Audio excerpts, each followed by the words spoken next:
before I start my presentation, can I get a raise of hands of people who are ready to come to class today, ready to work, and ready to listen to their teachers and do their assignments? Can I get a raise of hands, please? Now can I get another raise of hands of people who didn't want to wake up early today and didn't want to come to class today? See, David here was motivated to come to school, while the others were unmotivated to come to school.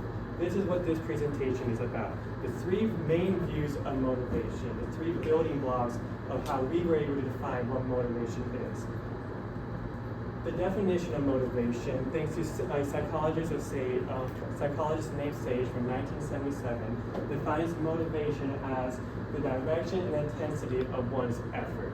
This means that when someone is very motivated, they'll put a lot of work, a lot of intensity into achieving their goals.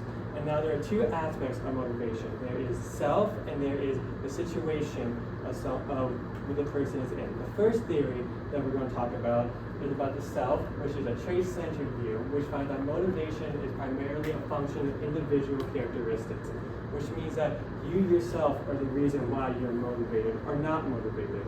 You yourself are the reason why you get out of bed, do the work, or go do that run and exercise.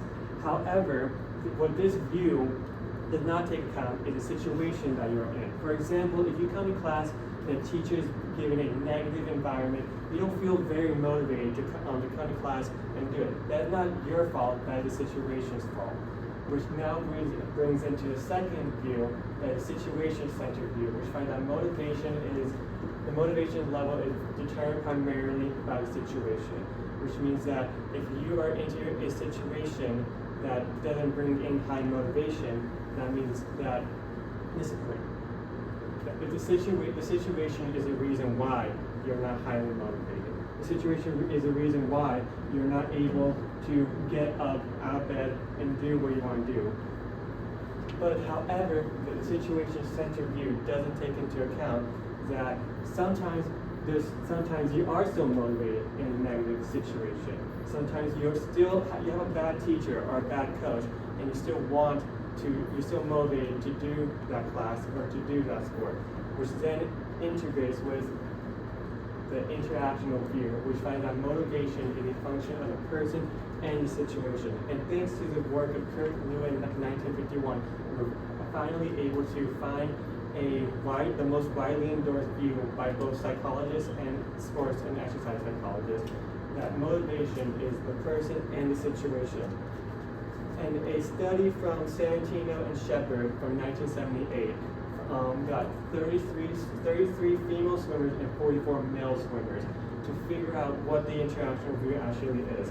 They put the 44 and the 33 and and have them swim alone and have them swim in a relay and see which part was when they swam faster. And the wide majority of the swimmers were found that when they were in a relay and people were depending on them, they were swimming faster than when they were swimming as an individual, which in turns can correlate to other activities into this world. I specifically chose the Olympics since it happened this year, and we found that in the relay, people actually ran faster than their personal best. So, for example, in the 4x4 in the Olympic track and field final, we actually had a woman named Sadie McLaughlin run a 47.7 relay split, but her actual time was a 48.7. Her personal best in the individual 400 was 48.7, which means that she ran faster knowing that there's actual people depending on her. Another example, again in the 4x4, but in the male side, is Matthew Hudson Smith, who PR with a 43.4, but in the 4x4 relay, in the second leg, he actually ran a 42-second relay split, which means that in a situation when you are pushed by other people, when you have other people depending on you, you're more likely to run faster or to do better work. Just like in a group presentation, you're more likely to put in more effort into that presentation because you have people relying on you. And that what the interactional view looks at. It looks at you yourself in a situation that you're in and see how high your motivation is. And without these three theories, without these three theories, the trait-centered, the situational view, and the interactional view, we may not know what motivation is. We will not be where we are with motivation. We're still trying to find the definition of motivation. We're still trying to find a situation that gives you high motivation and low motivation. And that is why these three views are very important behind the psychological nature of motivation. And